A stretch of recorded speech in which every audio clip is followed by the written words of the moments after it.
My journey with astrology has started in a quite rocky way. I was about 18 years old when I wanted to consult on astrology concerning my future career.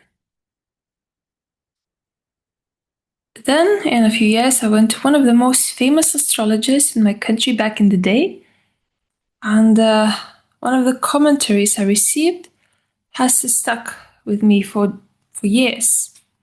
So he said, either you will have a career or you will have a husband. Yes, it was difficult for me as an 18-year-old to be hopeful about the future, having heard such words. So I think such experiences made me put astrology on the back burner for quite a few years. It took me around a decade until I rediscovered it. I was trying to establish my yoga classes, right? Since I had just recently became a yoga teacher, and I felt so nervous. I lacked so much confidence in simple tasks like booking the classroom, arranging the emails, and somehow intuitively I came back to astrology, wanting to, explain my struggles. And I did feel somehow relieved, having discovered that both Mercury and Mars of mine fall under the sign of Pisces.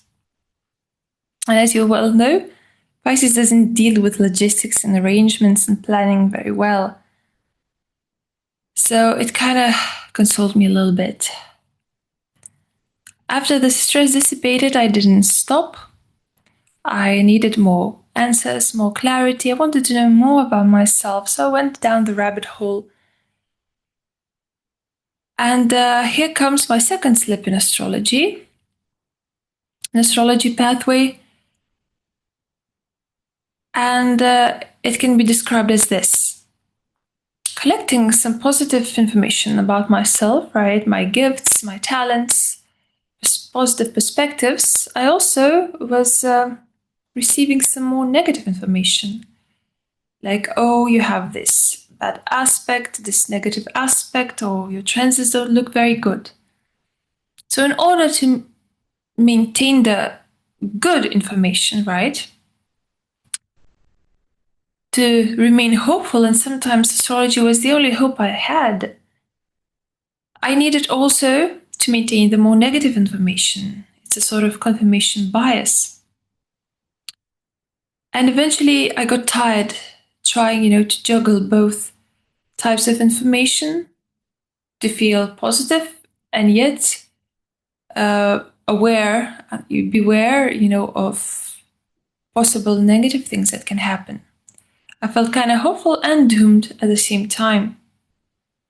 I was trying to uplift myself, watching YouTubers, podcasts, forecasts, and they did help me, right, in a way that sometimes I would pull myself together and try to keep up with the celestial changes in the sky. I would maybe become more initiative with the new moon, for example, right, and so on. However, if our ultimate goal is liberation, right, then how does following of such information, go hand in hand with the notion of liberation? How does it fit into the notion of liberation if I constantly need to, look into the forecast of astrology, if I constantly need to double check if it's the right time to do something, and so on? So, such discovery, such conclusion, again, made me put astrology on the back shelf, and I started reading books by great writers such as Joe Dispenza, Rhonda Byrne, Catherine Ponder, who all claim the same thing, that It is the ultimate power of nothing else but our mind to manifest our reality, not the stars, not the planets. And having really experienced myself the manifestations of our mind, of our inner work, I thought that why bother with astrology? Why should I keep, following it and trying to understand it? However, life is far from ideal. It's really, really difficult to maintain this belief that everything is in our hands, that our mind is the ultimate creator of our reality. Also, inevitably, we stumble upon some blockages and hurdles that we find are repeating themselves. There are certain patterns. Once you deal with it all over and over again, you're curious to understand again the same question. Why is it happening in my life? What does this pattern mean to me personally? And I was lucky enough to discover the evolutionary astrology, led by Stephen Forrest. And this school of astrology primarily aims to answer this question, why? It is really, really aimed into the karmic explanations of our past lives that are conducive to our present circumstances.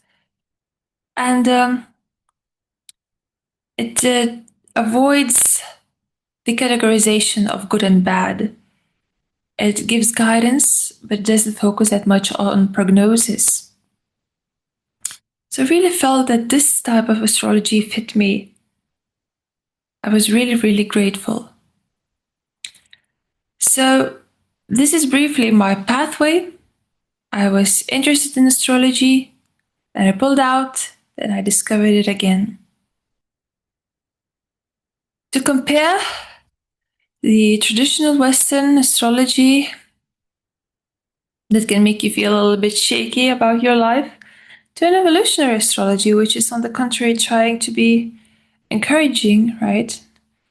Trying to avoid categorization of good and bad. So we can use two metaphors of a map. For traditional Western astrology, we can visualize a Google map. This map has a lot of functions. It is very intricate. It can give you a lot of guidance.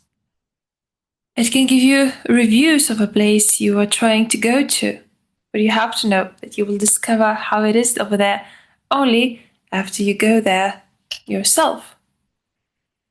This information is so abundant that it can also be, let's admit, overwhelming. Whereas for the evolutionary astrology, let's imagine the old-fashioned paper map that some of you probably don't even remember using. This map, right, when you unfold it, it has some red markers that you made. These markers indicate the places that you have been to, so that you know what new route you should choose. And basically, this is the goal of evolutionary astrology, to encourage you to walk the paths not walked before, to challenge yourself instead of getting an A in an exam that you have passed countless times before.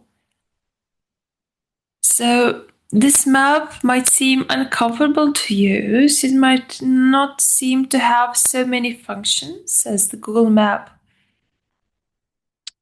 However, its simplicity is attractive. The clarity of destination that you mark is also very attractive. And once you unfold it, you can see the whole picture so clearly that it's hard to do on a small screen, right? On a Google map. And moreover, you can draw your own objects and make your own marks. That is the essence of evolutionary astrology.